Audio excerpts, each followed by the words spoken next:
Assalamualaikum warahmatullahi wabarakatuh. Salam, Om Swastiastu, Namo Buddhaya, salam kebajikan. Halo semuanya, perkenalkan saya Ade Priyanti, saya anggota tim KKN PPM UGM Sungai Kakap periode 2 tahun 2021. Di sini saya akan menampilkan hasil salah satu program kerja saya, yaitu pengolahan kelapa menjadi produk makanan. Yuk kita simak bersama-sama bagaimana sih isi dari program kerja saya ini. Sebelum saya lanjutkan, saya akan menyampaikan alasan mengapa saya memilih program kerja ini. Jadi, Kabupaten Kuburaya selama ini dikenal sebagai salah satu sentra kelapa di Kalimantan Barat. Berdasarkan data tahun 2010, terdapat lahan tanaman kelapa seluas 36.117 hektar dengan produksi kelapa per tahun sebanyak 34.395 ton. Dari 9 kecamatan yang ada di Kuburaya, Kecamatan Sungai Kakap merupakan kecamatan dengan luasan lahan maupun produksi kelapa terbanyak di antara kecamatan lain. Jadi, kelapa itu merupakan salah satu potensi yang besar dari Kecamatan Sungai Kakap. Dengan adanya program kerja ini, saya mengharapkan masyarakat dapat memahami dan memaksimalkan pengolahan kelapa menjadi produk makanan, sehingga masyarakat dapat menerapkan sebagai usaha yang dapat dikembangkan. Pohon kelapa sering disebut juga dengan pohon sejuta manfaat. Kenapa sih disebut dengan pohon sejuta manfaat? Jadi, setiap dari bagian dari pohon kelapa itu mempunyai manfaat yang sangat banyak bagi manusia. Nah, berikut merupakan manfaat dari bagian-bagian pohon kelapa. Yang pertama, bagian akar pohon kelapa yang dimanfaatkan dalam bidang kesehatan, yaitu melancarkan peredaran darah, meredakan demam, mengatasi wasir dan ambeien, mengatasi gatal, mengatasi diare, dan masih banyak yang lainnya. Yang kedua, bagian batang pohon kelapa yang dapat dimanfaatkan sebagai bahan pembuatan kertas, kemudian pengganti kayu konstruktif, sumber daya energi untuk pembuatan arang dan kriket, dan masih banyak manfaat yang lainnya. Yang ketiga, bagian daun pohon kelapa yang biasa dimanfaatkan sebagai untuk membuat ketupat, hiasan pernikahan, sebagai alternatif pembuatan atap. Daunnya itu juga bisa dijadikan sebagai pakan ternak, dan lidi yang ada di daunnya bisa dimanfaatkan untuk pembuatan sapu. Selain itu juga bisa untuk bahan kerajinan tangan. Yang keempat, bagian batok atau tempurung kelapa yang dapat dimanfaatkan sebagai alat peraga edukatif atau cenderamata, bahan baku pembuatan arang, tepung dari batok kelapa dapat dijadikan untuk bahan baku kabel listrik. Batok juga dapat diolah jadi filter rokok, kemudian batok kelapa juga dapat dibuat untuk kerajinan tangan. Yang kelima, bagian buah kelapa. Bagian buah kelapa ini adalah bagian yang paling sering kita manfaatkan dalam kehidupan sehari-hari. Contohnya untuk memenuhi asupan cairan tubuh, untuk menjaga kesehatan pencernaan, dan buah kelapa ini juga sering kita gunakan sebagai bahan untuk memasak.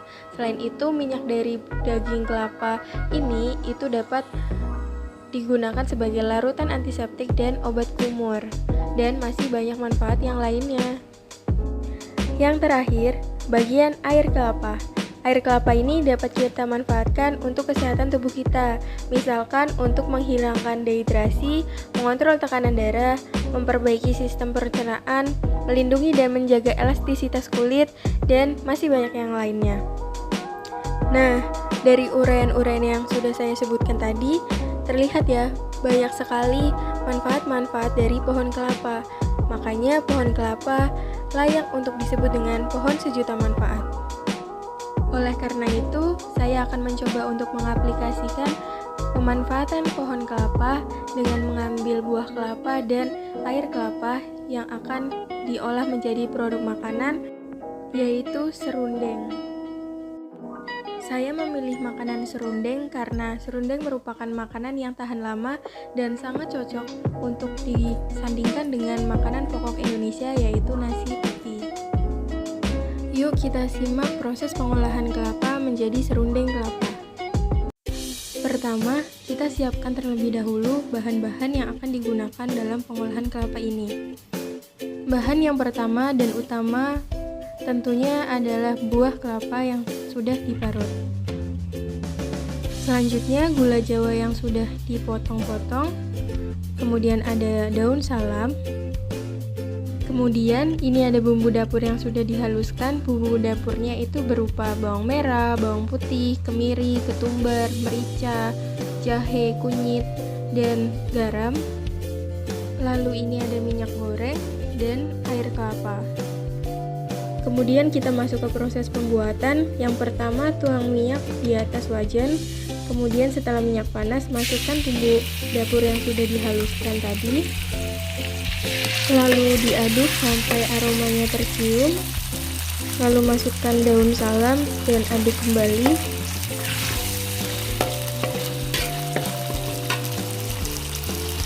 Setelah daun salam sudah agak melayu, masukkan air kelapa, lalu aduk kembali.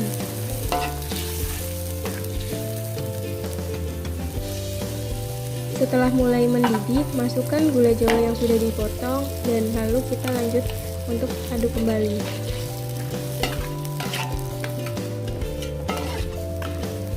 Jangan lupa tambahkan sedikit garam, lalu kita tetap aduk sampai gula jawanya mencair dan tercampur ke bumbu-bumbu yang lainnya.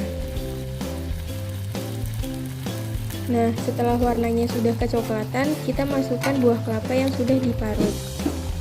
Lalu kita harus tetap terus mengaduk semua bahan ini sampai kurang lebih 1,5 jam di atas api yang kecil. Proses pengadukan tetap dilanjutkan dan tidak boleh berhenti agar bahan-bahannya tidak gosong, dan jika sudah sampai dengan hasil yang seperti ini, maka pengadukan boleh dicukupkan, artinya serundeng sudah matang. Setelah serundeng tadi matang, kita pindahkan ke dalam wadah.